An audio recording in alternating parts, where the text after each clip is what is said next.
Again, we're discussing the halachot of bishul, and we spoke about that once something is cooked, or if something is baked, then it's considered baked, cooked, and it's done. And therefore, there's no isur of continuing any kind of baking. If it's fully baked, it's fully cooked, there's no isur to put it back on. Again, assuming that it's all dry foods, and there's no problem. Halakha says, what about to put on bread, to toast it, to make it a little bit hard, or to make it a little crunchy?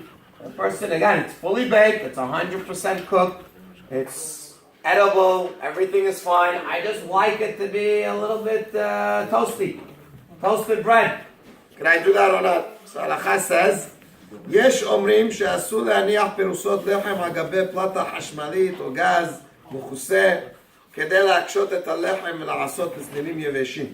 משום דין מקל בפטיש. Some want to say that one is not allowed to put on bread to be able to toast it, even though, again, we just said that if something is cooked, you're really allowed to put it back on, but that's only to heat it up. But if you're actually doing it to toast it, one would not be allowed to do it. However, there are those that are matir and they disagree, and they hold there's no such thing as makeh patish by food, and therefore they say a person has cooked bread and he wants to put it on to toast it on Shabbat, no problem, it's mutar, there's no isur whatsoever. He says, Ikar la is kisvarah, I don't know, really, Ikar hadin, we all like the second opinion, and therefore one is allowed to put on the bread on Shabbat. Again, once it's fully cooked. However, he says, mahmir al atzmo, those that want to be mahmir, they should avoid doing so, and one should not put it on. Again, mi'ikar hadin, one would be allowed. However, one should refrain from doing so if not need be, unless you're doing it again just to heat up the bread. If you're doing it to heat up the bread, that would be mutar. In regards to, what if, let's say, he says he's talking about a case where, let's say, the bread caught on fire, or the matzah caught on fire. So if this would be Shabbat, obviously you can't touch it, that's asur. You can't turn it or you can't blow it off.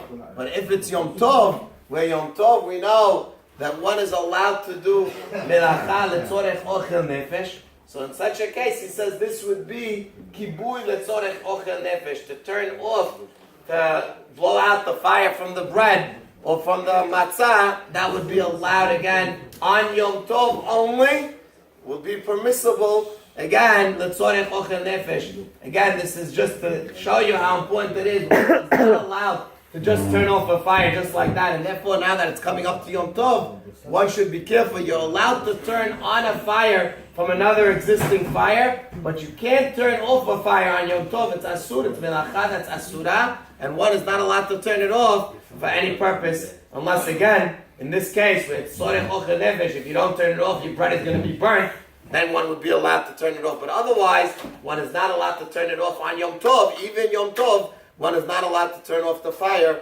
on during the holiday.